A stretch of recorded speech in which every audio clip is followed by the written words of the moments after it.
Vsem en lep dober dan na današnjem novem srečanju.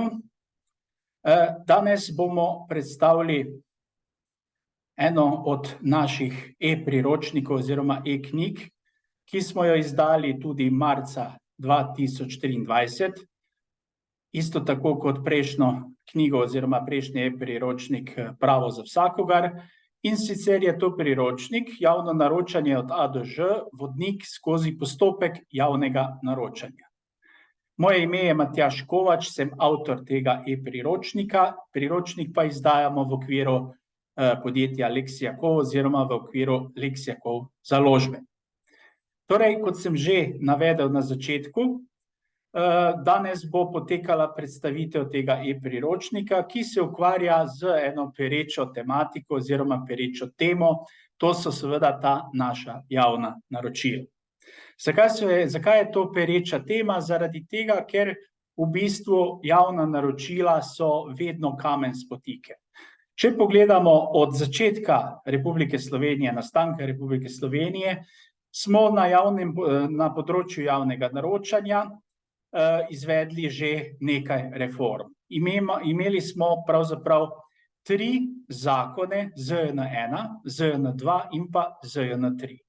ZJN-1 je bil zakon, ki je določil pravzaprav vse izvašta, po domače rečeno, kar pomeni, da je določil med obligatorne pogoje tudi to, kako ste pripravili ponudbo fizično, to pomeni, ali ste ponudbo številčili, ali ste ponudbo skupaj zvezali. Če ponudba ni bila zvezana in je to bilo zapisano v razpisni dokumentaciji, je to bil razlog za izločitev. Nadalje je seveda ZJN-2 olajšal te zadeve tako, da teh formalnosti ni bilo več v sami zakonodaji. Pripeljal je tudi neke posebne institute, recimo formalno nepopolno ponudbo, in pa seveda dopustne spremembe ponudbe v samem teku pregleda oziroma v samem teku evalvacije oziroma validacije same ponudbe. No, ZJN-3 pa je prevzel določene elemente iz ZJN-2, vendar je v svojih novelacijskih spremembah naredil kar veliko zmedo, predvsem moje mnenje je to, da je sam ZJN-3 preveč administrativno posegel v sam postopek, kar pomeni, da sedaj za postopek oddaje javnega naročanja moramo seveda izvajati neko čudno administracijo, ki v bistvu za sam postopek pravzaprav nima niti nekega posebnega pomena. Ampak pustimo to, kar je bilo, to je bila sedaj neke vrste zgodovinska predstavitev samega sistema javnega naročanja od začetka do današnjih dni. Spustimo se sedaj v samo knjigo oziroma v sam e-priročnik. E-priročnik je razdeljen na več delov. Prvi del je v bistvu sistem javnega naročanja v Evropski uniji. V sistemu javnega naročanja v Evropski uniji so povzete v bistvu direktive Evropske unije na področju splošnega postopka in pa direktiva Evropske unije na področju infrastrukturnega postopka oziroma na področju infrastrukture, tako imenovana utility direktiva. Torej, najprej seveda je bilo potrebno urediti poenostavitev in prožnost samega postopka javnega naročanja, potem seveda podati neke odzive na izzive na področju javnega naročanja, predvsem seveda odpreti konkurenco za mala in srednje velika podjetja. Prav tako je bilo potrebno urediti določene zadeve, kar se tiče upravljanja in pa poštenih postopkov oddaje javnih naročil, predvsem kar se tiče transparentnosti pa enakopravnosti ponudnikov, urediti na novo infrastrukturno področje, urediti javno naročanje na obrambnem in pa varnostnem področju ter seveda zagotoviti fleksibilno in pa uspešno pravno varstvo v postopkih javnega naročanja. To so zajele seveda direktive, kot sem prej rekel, splošna direktiva, infrastrukturna direktiva in pa direktiva, ki se veže na pravno varstvo v postopkih javnega naročanja. Nadalje imamo v samem priročniku sistem javnega naročanja v Republiki Sloveniji. Predvsem tukaj imamo splošne značilnosti javnega naročanja, načela, status naročnikov, kdo so lahko vse naročniki v sistemu javnega naročanja, kakšne imamo izjeme, potem je en velik del in-house naročil v samem priročniku, določitev ocenjene vrednosti zajamčenih sredstev in pa limitirane vrednosti, kakšen imamo postopek oddaje javnega naročila do oddaje ponudb in pa postopek javnega naročila do uveljavitve samih pravnih sredstev. V nadaljevanju imamo tretji sklop samega priročnika oziroma tretji sklop v samem e-priročniku, to je tako imenovano pravno varstvo v postopkih javnega naročanja, kdaj imamo aktivno legitimacijo, da lahko seveda sprožimo pravno varstvo in zapišemo revizijski zahtevek, kakšen je predrevizijski postopek pri naročniku, kakšna je pritožba kot pravno sredstvo za procesno-pravne napake v samem postopku oddaje javnega naročila, kako poteka revizijski postopek pred Državno revizijsko komisijo, kakšno je možno sodno varstvo in kakšni so seveda stroški postopkov. Vse to je zajeto v tem tretjem delu tega našega priročnika oziroma pričujočega priročnika. Nadalje imamo en zelo pomemben segment v samem priročniku, to je upravljanje pogodb v sistemu javnega naročanja. Predvsem takrat, ko smo že sklenili izvajalsko pogodbo v sistemu javnega naročanja, do seveda zaključka izvedbe predmeta javnega naročila. In sicer tukaj imamo sklenitev pogodbenega razmerja, kako poteka sklenitev tako na strani naročnika oziroma na strani izvajalca oziroma ponudnika, kakšne so morebitne spremembe pogodbenega razmerja, katere vse spremembe pridejo v poštev, to pomeni naprej določena sprememba, možnosti dodatne gradnje storitev ali dobave, nepredvidljive okoliščine, kakšna je možnost zamenjave izvajalca in pa kaj so bistvene in kaj so nebistvene spremembe. In na koncu seveda prenehanje pogodbenega razmerja pri samem javnem naročanju. V nadaljevanju imamo še eno veliko področje, ki zajema mogoče stvari, ki so v bistvu izven samega tega generalnega sistema javnega naročanja, pa so zelo pomembne, to je kontroling javnega naročanja oziroma revidiranje javnega naročanja. Kakšni so pogoji revidiranja v sistemu notranje in pa zunanje revizije? Predvsem nas tukaj zanima bolj notranja revizija javnih naročil, potem načrtovanje te naše notranje revizije javnih naročil, kdo so lahko ti notranji revizorji, ki izvajajo to revizijo, kakšen je program revizije v smislu revidiranja jasno javnega naročanja in pa celotna izvedba notranje revizije javnih naročil v skladu z seveda pravilniki, ki se vežejo na revidiranje javnega naročanja. Na koncu pa imamo še končno poglavje oziroma končni del tega našega priročnika, tukaj pa seveda obravnavamo gradbeno zakonodajo oziroma gradbeno pogodbo v javnem naročanju, predvsem v smislu obligacijskega zakonika, specialnih določb obligacijskega zakonika, v smislu seveda posebnih gradbenih uzanc in pa na koncu seveda v smislu FIDIC pravil, to pomeni rdeče oziroma rumene FIDIC knjige. In seveda tako v bistvu se zaključi ta naš priročnik. Sestavljen je iz več delov, več zaključenih enot, kar je zelo zanimivo pri samem priročniku je to, da ima veliko praktičnega dela, to pomeni veliko je vnešenih sklepov oziroma odločitev Državne revizijske komisije, tako da nimate samo ex cathedra zadevo zapisano, ampak imate tudi praktična navodila oziroma praktične usmeritve za seveda branje samega priročnika, ampak in tudi za razumevanje določenih pravnih institutov, ki se porajajo v samem sistemu javnega naročanja. No, sedaj bi pa nekaj besed seveda se ustavili pri samem javnem naročanju, kaj pravzaprav je javno naročanje in pa predstavil bi seveda glavna načela samega sistema javnega naročanja in pa nekaj seveda pravnih institutov v samem sistemu javnega naročanja, ki se vežejo na ta načela samega javnega naročanja.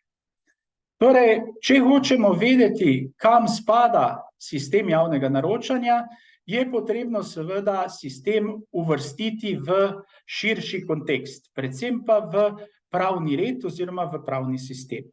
V pravu imamo več pravnih panog. Pravne panoge so neke zaokrožene celote pravnih institutov, ki se vežejo na določeno specifično področje. Pravne panoge, teh jih je kar nekaj v samem pravnem sistemu, so zelo pomembne za razumevanje samega prava. Ločimo v glavnem dve največji pravni panogi, imamo še več drugih pravnih panog, ampak te dve sta v bistvu največji, in sicer javno pravo in pa zasebno pravo. Zdaj, če na kratko predstavimo eno in drugo pravno panogo, da bomo bolj lažje razumeli, kam pravzaprav spada to naše javno naročanje. Najprej javno pravo. Kaj je značilnost javnega prava? Za javno pravo so značilni določeni subjekti. Na eni strani imamo subjekt države, ki seveda z tem monopolom fizičnega prisiljevanja v bistvu določa pravila igre.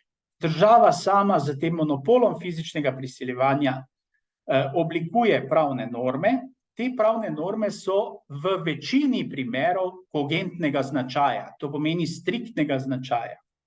In posameznik, ki hoče vzpostaviti javno pravno razmerje oziroma pravno razmerje z državo, nima te možnosti, da seveda vsiljuje svoje zahteve oziroma svoje cilje v to javno pravno razmerje, ampak se mora pridružiti javnopravnemu sistemu oziroma sistemu, ki ga določi država. Sprejeti mora te kogentne pravne norme, ki jih je država določila za nastanek tega javnopravnega razmerja.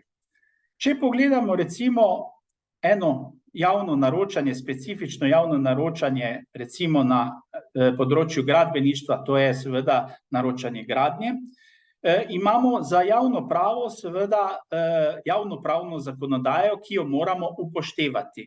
Torej, spomnite se, kaj sem prej rekel, moramo upoštevati, kar pomeni, da so tukaj kogentne pravne norme. Torej, če mi objekt hočemo plasirati v prostor oziroma objekt v bistvu določiti v samem prostoru, moramo seveda upoštevati prostorsko zakonodajo. To pomeni zakon o urejanju prostora, zakon o ohranjanju narave, zakon o varovanju okolja in še nekaj zakonodaje bi se lahko naštelo. Ko seveda imamo objekt umeščen v sam prostor, moramo pridobiti določena dovoljenja. Zdaj ta dovoljenja dobimo preko gradbene zakonodaje v ožjem smislu. To pomeni preko samega gradbenega zakona. Ta dovoljenja so seveda gradbeno dovoljenje, potem uporabno dovoljenje, potem imamo določene možnosti pridobivanja projektnih pogojev, integralnega gradbenega dovoljenja, potem možnosti pridobivanja mnenj in pa soglasij. Vse to je v tej gradbeni zakonodaji, ožji gradbeni zakonodaji, ki pa še vedno je v sistemu javnega prava. Ko imamo urejeno umestitev v prostor preko prostorske zakonodaje in pa seveda pridobitev oziroma ko imamo pridobljena vsa dovoljenja, odvisno od sistema gradnje, ali je to tisto generalno gradbeno dovoljenje ali je to integralno gradbeno dovoljenje, ki seveda zahteva tudi tako imenovano okoljevarstveno soglasje, potem lahko seveda začnemo razmišljati z sistemom javnega naročanja oziroma kako naj bi predmet gradnje kot javno naročilo v bistvu izpeljali. V tem primeru preidemo iz tega javnopravnega sistema v zasebnopravni sistem. Kaj pa je značilnost tega zasebnopravnega sistema? Značilnost zasebnopravnega sistema je to, da tukaj imamo dve vrsti subjektov, ki imata svoje individualne cilje. Tako ima subjekt 1 individualni cilj 1, subjekt 2 ima individualni cilj 2. Ta dva individualna cilja morata se v določeni meri prekrivati. Ko se seveda prekrivata tako, da nastane nek skupni cilj, ta skupni cilj potem rezultira dejansko razmerje med subjektom 1 in subjektom 2, ki je seveda pravno formulirano, kar pomeni, da iz tega dejanskega razmerja nastane seveda pravno razmerje. Ker tukaj pride do pogajanj, to pomeni pride do tako imenovane stipulacije med subjektom 1 in subjektom 2, so seveda pravila, ki jih določajo tako en kot drugi subjekt, dispozitivne narave. Ta pravila izhajajo iz tega individualnega cilja enega subjekta in pa individualnega cilja drugega subjekta. Torej, to je prva razlika med zasebnim pravom in pa javnim pravom. Tam smo imeli pravila igre določa država, posameznik se mora podrejati tem pravilom igre. Tukaj pa imamo seveda individualne cilje enega subjekta in individualne cilje drugega subjekta. Nastane skupni cilj in ta skupni cilj je v bistvu pravno razmerje, ki je podvrženo nekemu dejanskemu razmerju med tema dvema subjektoma. Zdaj, v sistemu samega javnega naročanja, tukaj v zasebnem pravu, moramo upoštevati tako imenovani obligacijski zakonik, kajti tu smo v samem pogodbenem razmerju, kar pomeni, da upoštevamo splošne določbe obligacijskega zakonika in pa posebne določbe glede na to, ali imamo seveda pogodbo za storitev oziroma blago, oziroma ali imamo gradbeno pogodbo, to pomeni specifična, posebna oblika pogodbe je seveda gradbena pogodba, ki je v posebnem delu samega obligacijskega zakonika tudi normirana. Potem tukaj uporabljamo tudi posebne gradbene uzance, ki nam pomagajo razumeti tole zasebno pravno področje, recimo v tem konkretnem primeru, ki smo ga seveda prej predstavili, to je konkretni primer v bistvu izvedba gradnje oziroma izvedba predmeta javnega naročanja v smislu gradnje. In pa seveda, kadar imamo sredstva iz Evropske unije oziroma iz strukturnih skladov, je potrebno v ta sistem uvesti tudi pravila FIDIC, predvsem pravila rdeče oziroma rumene knjige FIDIC. Torej, to je dovolj za to današnje predavanje oziroma za današnjo razumevanje tega našega predavanja. Torej, imamo dve pravni panogi, javno pravo in pa zasebno pravo. Zdaj pa, zakaj imamo to naše javno naročanje? Kaj je zdaj smisel tega? Zakaj je to javno naročanje? Zakaj so tu pravila javnega naročanja? Glejte, cilj javnega naročanja je skleniti pogodbo in po pogodbenih odnosih v bistvu izvesti izpolnitev. To pomeni pacta sunt servanda. Pogodba se mora izpolniti. Zdaj, ko podpišemo mi pravni akt, to pogodbo, smo vstopili v zasebno pravno razmerje. To pomeni v dispozitivni sistem. Zdaj, mogoče tega nisem prej še bolj poudaril. Dispozitivni sistem je sistem v bistvu strank. Stranke same določijo pravila igre v pogodbenem razmerju, ta pravila pa ne smejo biti v nasprotju z ustavo, zakoni in pa podzakonskimi predpisi. Torej, smo v zasebnem pravu, tudi ko imamo sistem javnega naročanja. Kajti, ko podpišemo pogodbo, je pogodba civilno-pravni, zasebno-pravni akt. Zakaj pa zopet še enkrat poudarjam, potrebujemo ta pravila javnega naročanja? Najprej se vprašamo, s čim bomo pa mi plačali to gradnjo? Če smo v zasebno-pravnem smislu, bo naročnik plačal za svojim denarjem. Če smo v javno-pravnem področju, oziroma če pogledamo v javno-pravno področje, javni naročnik ima svoj budžet oziroma proračun, ki je lahko proračun države oziroma je lahko proračun lokalnih skupnosti. Zdaj, ta proračun je proračun od vseh. To je javni denar, to so javna sredstva. Ta javna sredstva imajo svoja pravila določena v zakonu o javnih financah. Torej, naročnik ne more prosto razpolagati z temi javnimi sredstvi. Ne more isto razpolagati kot nek naročnik v zasebnem pravu, ki lahko izbere nekega Janeza in ta Janez mu bo naredil neko gradnjo, to pomeni, bo zgradil neko hišo, ne glede na to, koliko bo to stalo. Kajti v bistvu naročnik ima svoja sredstva, lahko Janezu zaupa, ali ga pozna, ali je to nek sorodnik in v tem primeru mu odda delo s tem, da mu bo seveda plačal iz svojega budžeta. Pri javnopravnih naročnikih je zadeva malo bolj komplicirana. Zaradi tega, ker moramo tukaj izbrati tega izvajalca po določenih pravilih. Ta pravila se zrcalijo v sistemu javnega naročanja, to pomeni v sistemu ZJN-3. In ZJN-3, Zakon o javnem naročanju, v bistvu določa kogentno pravila igre. To pomeni, kogentno določa, kako preko te stipulacijske faze pridemo do najugodnejšega ponudnika. Torej, moramo izbrati ekonomsko najugodnejšo ponudbo.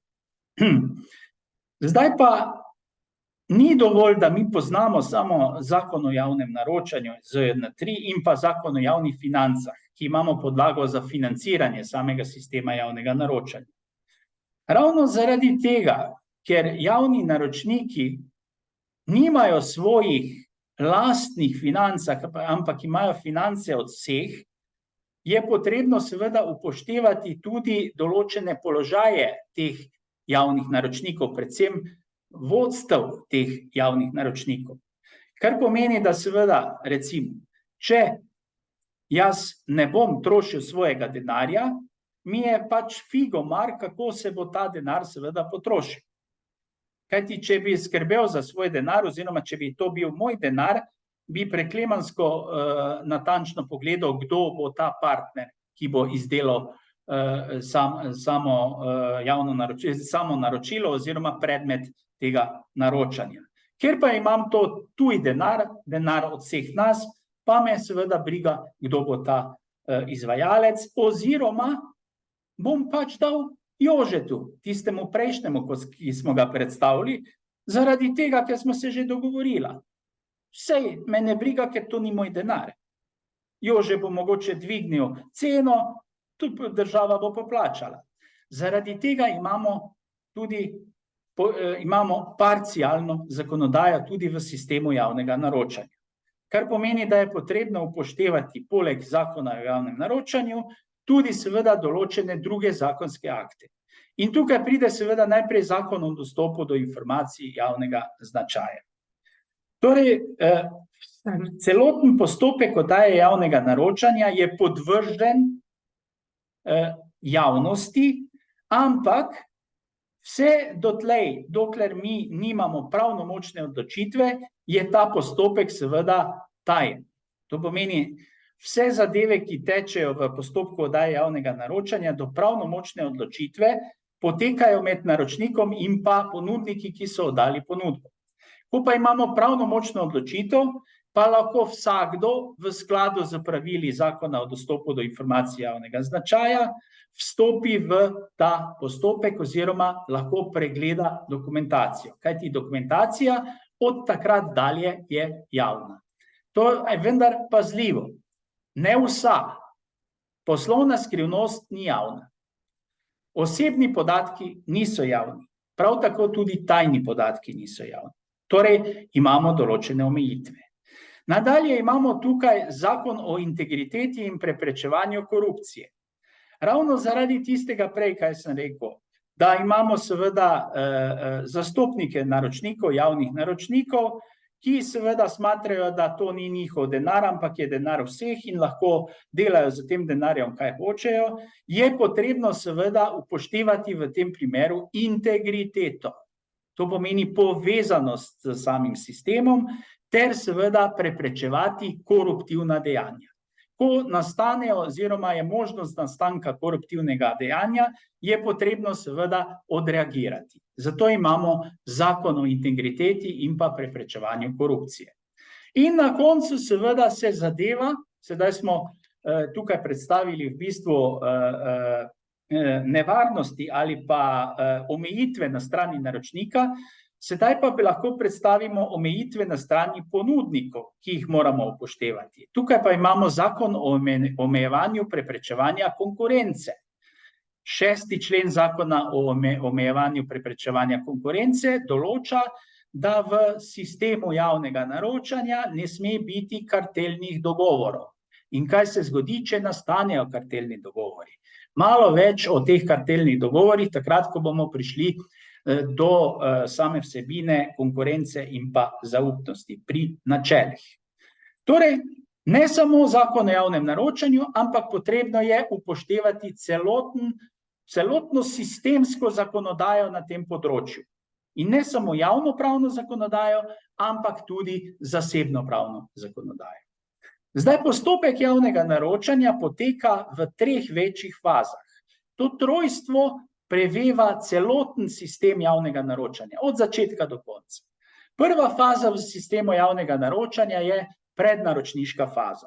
Značilnost te prednaročniške faze je to, da je podnormirana, kar pomeni, da imamo 2 člena določena v samem zakonu o javnem naročanju, kako poteka ta prednaročniška faza.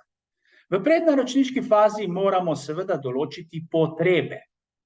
Kaj so potrebe? Potrebe so funkcija, ki preko te funkcije pridemo do cilja javnega naročanja oziroma do samega predmeta javnega naročanja. Kar pomeni, da moramo najprej pogledati, ali res potrebujemo predmet javnega naročanja. Velikokrat ga ne potrebujemo, kajti zadostujejo elementi, ki jih že imamo v sistemu, samo moramo sistem predrugačiti oziroma preformulirati. Torej, ne se zaženiti v sam sistem in pa seveda naročevati neke stvari, ki jih seveda ne potrebujemo. Nadalje je potrebno narediti analizo trga. Kakšno je povpraševanje, kakšna je ponudba na trgu. Potem je potrebno v tej fazi narediti tehnične specifikacije. Torej, predmet javnega naročila specificirati.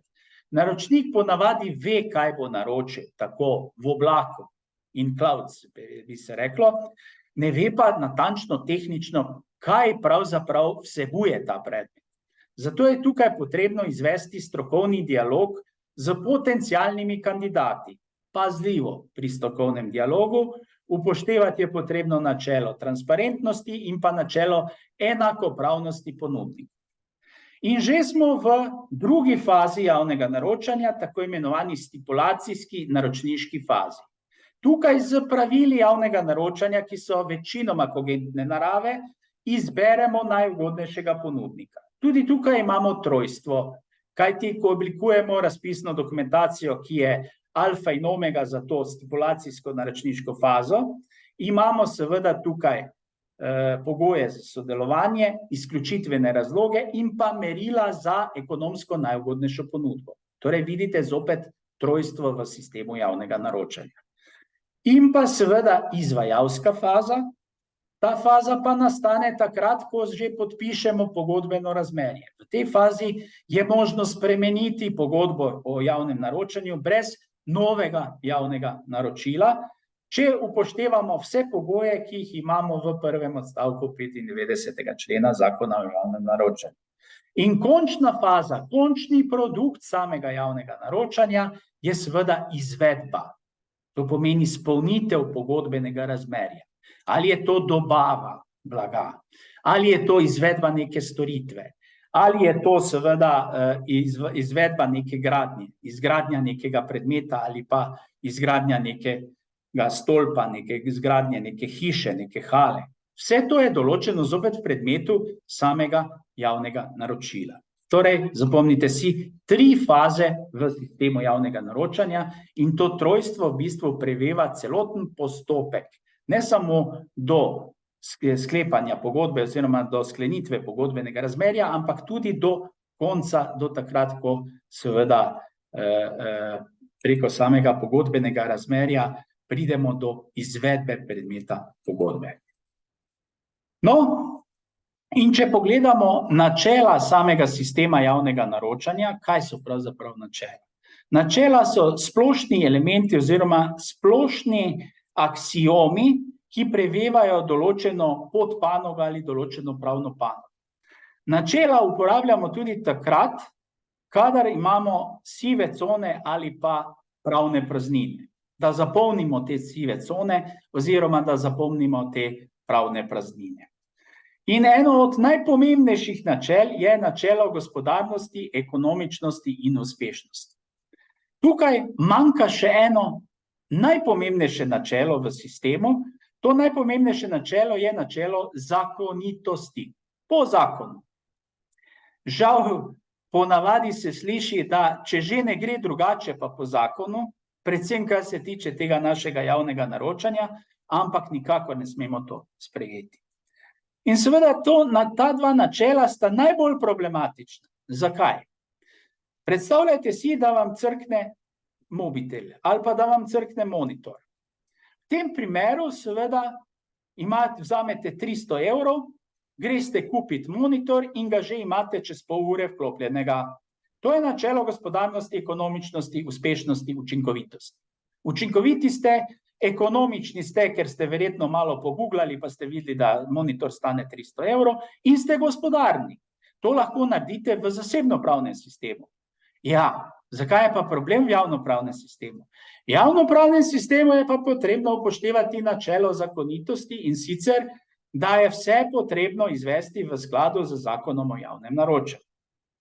In če ima monitor, recimo, tu sem sedaj malo pretiraval, ampak to je primer ex cathedra, če moramo monitor izvesti preko pravilnika o sistemu javnega naročanja v določeni organizaciji, kjer imamo tudi za evidenčne nakupe potrebo po izvedbi postopka oddaje javnega naročanja, v tem primeru je potrebno ta postopek tudi upoštevati.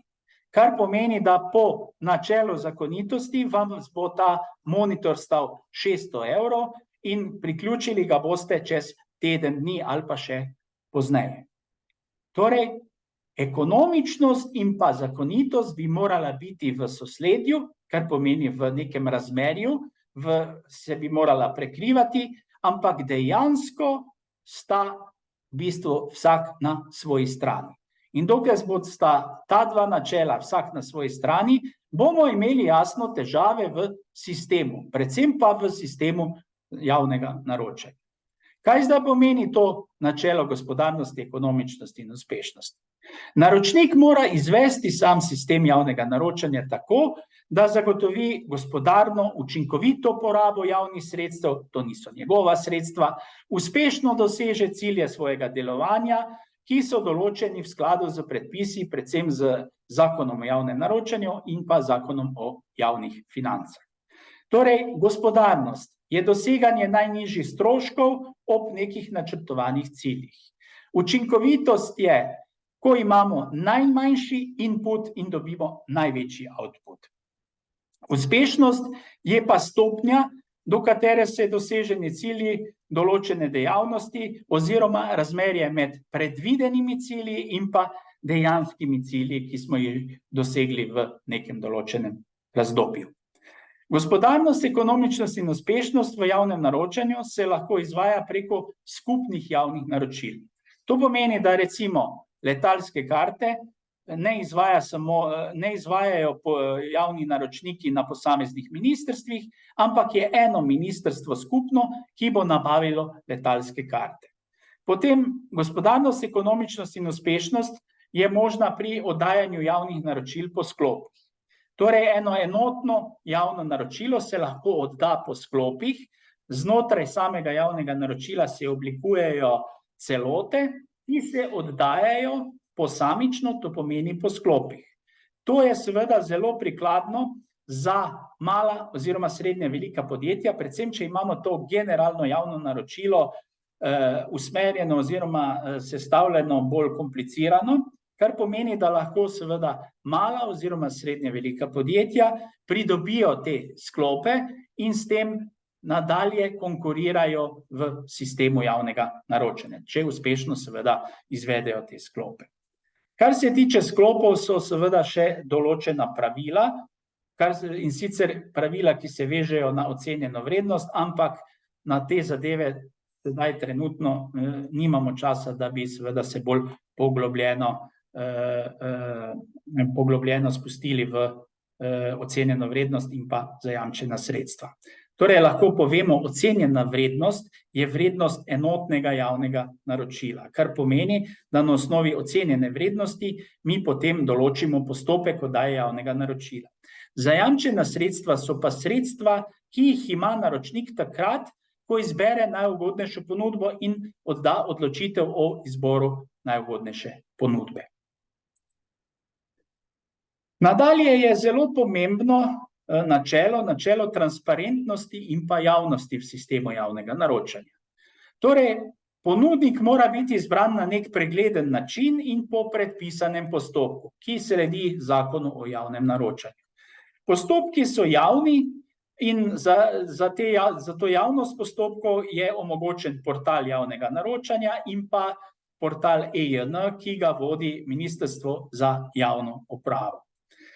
Prav tako je seveda transparentnost in javnost vidna v sistemu pravice do dostopa do informacij javnega značaja. Rekli smo to že prej, javni značaj oziroma javni podatki nastanejo takrat, kar se tiče postopka javnega naročanja, ko imamo pravnomočno odločitev o oddaji javnega naročila. Po pravnomočnosti vsakdo v skladu z pravili Zakona o dostopu do informacij javnega značaja lahko zahteva vpogled v postopek oziroma vpogled v ponudbe oziroma v javno dokumentacijo. Prav tako je seveda možno spreminjati razpisno dokumentacijo, ki jo je pripravil naročnik. Torej, ponudniki oziroma kandidati imajo možnost spreminjanja razpisne dokumentacije, ki jo je pripravil naročnik. Zdaj, zakaj? Še vedno morate imeti v mislih, da je končni cilj zasebno-pravni akt oziroma zasebno-pravno razmerje med tem javnim naročnikom in pa izvajalcem oziroma ponudnikom, ki bo izvedel predmet javnega naročanja. Torej, smo v zasebno-pravni sferi. In zdaj ta zasebno-pravna sfera ima določena pravila, ki se vežejo na tako imenovane pristopne pogodbe. To je 120. in pa 121. člen. Predvsem 121. člen obligacijskega zakonika, ki določa, da v primeru pristopnih pogodb je potrebno v dvomu upoštevati pravilo šibkejše stranke.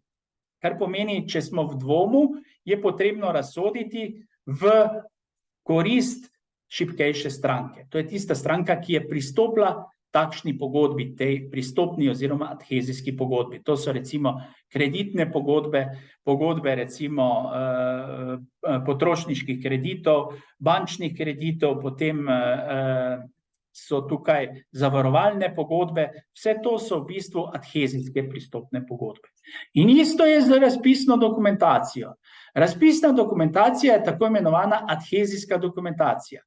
Ponudnik jo lahko sprejme, pripravi ponudbo ali pa ne pripravi ponudbe in odstopi od sodelovanja v samem sistemu javnega naročanja. Da pa seveda ne bi bila zadeva samo na strani naročnika, ker v zasebnem pravu imamo avtonomijo volje enega in drugega cilja, kot smo prej rekli, to pomeni želje ene in želje druge stranke po vzpostavitvi pravnega razmerja, je tukaj možnost spreminjanja razpisne dokumentacije, kar pomeni, da lahko ponudnik do oddaje ponudbe na portal postavi vprašanje. S temi vprašanji lahko spremeni določene elemente razpisne dokumentacije. Če seveda naročnik ne odgovori na vprašanje oziroma odgovori negativno na zahtevo oziroma na vprašanje samega ponudnika, ima seveda ponudnik možnost, da na to zadevo oziroma na ta element razpisne dokumentacije, na katerega je postavil vprašanje, seveda poda revizijski zahtevek. Tukaj je seveda s tem je nekako prevzet tisti element 121. člena obligacijskega zakonika, ki določa pri adhezijskih pogodbah v korist šibkejše stranke, v dvomu seveda. Nadalje imamo enakopravnost ponudnikov oziroma načelo enakopravnosti ponudnikov. Naročnik mora seveda zagotoviti, da med ponudniki na vseh vejah in pa na vseh stopnjah postopka javnega naročanja ni razlikovanja glede elementov sistema javnega naročanja oziroma postopka javnega naročanja. Prav tako mora seveda naročnik zagotoviti, da z samo razpisno dokumentacijo, pa tudi z vsemi dejanji v postopku javnega naročanja, ne ustvarja okoliščin, ki bi pomenila krajevno, stvarno ali osebno diskriminacijo. Kaj je zdaj krajevna diskriminacija ponudnikov? Recimo, da zbiramo ponudnika na točno določenem teritoriju, na teritoriju Maribora za okolico. To je lahko izvedljivo, in zakonsko seveda pravilno, samo takrat, kadar lahko objektivno obrazložimo, da moramo iskati ponudnika na točno določenem območju. Recimo čistilnega servisa ne bomo iskali v Kopru, če ga imamo tukaj v Mariboru. In seveda s tem, ne samo to, moramo prikazati, da imamo konkurenčno ponudbo. To pomeni, da smo upoštevali tudi elemente konkurence. Potem imamo stvarno diskriminacijo. To je takrat, ko si zamislimo, recimo točno takšen avto bom uporabil oziroma bom zahteval kot predmet javnega naročanja in nobenega drugega. BMW serija 7. To ne smemo zapisati v razpisno dokumentacijo, kajti to je stvarna diskriminacija. Potem imamo pa osebno diskriminacijo. To pa je tisti Jože, kar sem ga prej omenil. Recimo, da pripravimo razpis, oblikujemo razpisno dokumentacijo, tako da bo sigurno Jože dobil takšen razpis. Tudi ta osebna diskriminacija je nepravilna in najeda enakopravnost ponudnikov, kar pomeni, da nimamo konkurence in to je ni v skladu z načelom enakopravnosti ponudnikov. Prav tako ne sme diskriminacija izhajati iz neke določene klasifikacije dejavnosti. To pomeni, da dejavnost pač preko klasifikacije dejavnosti izvajamo neenakopravnost ponudnikov v samem sistemu javnega naročanja. Zaupnost in konkurenca. Naročnik kot zaupne elemente iz 35. člena Zakona o javnem naročanju ne sme razkriti seveda poslovne skrivnosti, osebnih podatkov in pa tajnih podatkov. Prav tako ne sme z samim postopkom oddaje javnega naročanja omejevati možnih ponudnikov za izbiro ali izvedbo postopka. V tem primeru jasno pa mora tudi upoštevati, ko seveda izvaja sam postopek oddaje javnega naročanja, predpise o varstvu oziroma preprečevanju omejevanja konkurence. Prav tako je določilo v samem zakonu, da naročnik ne sme glavnemu izvajalcu določiti, kdo so podizvajalci. Kajti v zasebnem pravu je možno, da naročnik zahteva, da naj glavni izvajalec izvede predmet nekega naročila za točno določenimi podizvajalci. V javnem naročanju, v sistemu javnega naročanja je to prepovedano. No in sedaj, kako upoštevamo mi tiste predpise o varstvu oziroma preprečevanju omejevanja konkurence, predvsem 6. člen Zakona o omejevanju preprečevanja konkurence, ki določa, da so kartelni dogovori nedopustni, predvsem pa v sistemu javnega naročanja. Imamo en hipotetični primer. Imamo ponudnika 1 in pa ponudnika 2. Zagotovljenih sredstev imamo 100 enot, kar pomeni, za 100 enot lahko oddamo javno naročilo. Ponudnik 1 ima vse pogoje za sodelovanje, to pomeni, je podal dopustno ponudbo in seveda ponudnik 1 bo zadevo naredil za 60 enot. Ponudnik 2 ima isto tako dopustno ponudbo in bo za konkretno zadevo izpeljal za 75 enot. V tem primeru mi lahko izberemo ponudnika 1 za 60 enot. Smo pod zagotovljenimi sredstvi, prišparali smo 40 enot v tem našem sistemu. Zdaj pa imamo drugi primer, ki je dokaj pogost v samem sistemu javnega naročanja, predvsem v gradbeništvu pri nas. Ko se pa ta dva ponudnika, da bi uničila oziroma izkrivila konkurenco, združita v kartel oziroma tako imenovan konzorcij, tako imenovano skupno ponudbo. In sedaj seveda imamo samo enega kartelnega oziroma skupnega ponudnika, ki nam bo zadevo naredil za 95 enot. Kaj sedaj storiti? Pošteno in po zakonu bi bilo tako, da je potrebno izvesti predhodni postopek, informirati Agencijo za varovanje konkurence, Agenciji za varovanje konkurence posredovati vso dokumentacijo in počakati na odgovor oziroma odločitev Agencije za varovanje konkurence. Kajti v tem primeru je jasno, da je prišlo do kartelnega dogovora in izigravanja konkurence. Zdaj, kaj je problem? Problem je v tem, da naročniki, predvsem v teh večjih naročilih, pri infrastrukturnih naročnikih, je težava v tem, da naročniki potrebujejo včeraj že to javno naročilo oziroma izveden predmet javnega naročanja, ne sedaj, ne pa v bližnji prihodnosti. To pomeni časovna zanka oziroma Zeitlupa, bi se temu reklo. In seveda naročniki ne morejo čakati na odločitev Agencije za varovanje konkurence. Ta agencija seveda preden dobi popolno vlogo, lahko to traja tudi 2-3 mesece, potem odloča tudi en mesec, mesec pa pol, kar pomeni 6 mesecev nema ništa, po domače rečeno. Sicer postopek sam bi lahko se nadaljeval, vendar ne smemo podpisati pogodbe. In seveda v tem primeru jasno naročniki spogledajo zadevo preko prstov in nadaljujejo sam postopek. To ni v skladu z zakonodajo in je sicer kršenje 6. člena Zakona o omejevanju preprečevanja konkurence in seveda to je napačna aktivnost oziroma napačna odločitev samega naročnika. Vendar, ker seveda jasno naročniki morajo izvesti postopek in sama zadeva oziroma sam predmet javnega naročanja in pa celotna finančna struktura, ki stoji za tem predmetom, pač zahteva, da se ta predmet čimprej, da se sam postopek čimprej izvrši in da se predmet javnega naročanja čimprej izgradi oziroma zgradi. To omogoča seveda samemu naročniku, da seveda nadaljuje na tej točki in ne obvesti Agencijo za varovanje konkurence v tem konkretnem primeru. Ampak to je pravno formalno po črki zakona napačno oziroma nepravilno. No in na koncu imamo še tako imenovano sorazmernost, kar pomeni načelo sorazmernosti, ki preveva celoten postopek oddaje javnega naročila. In sicer javno naročanje se mora izvajati sorazmerno predmetu javnega naročanja glede izbire, določitve in uporabe pogojev, zahtev in meril. Vse to mora biti smiselno povezano z predmetom javnega naročila.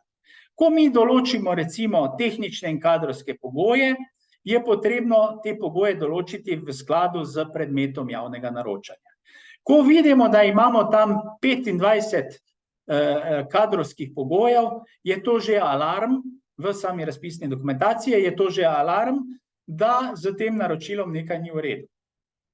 Tu je možnost diskriminacije vseh ostalih ponudnikov, je možnost kršenja konkurence, konkurenčnega postopka oziroma načela konkurenčnosti.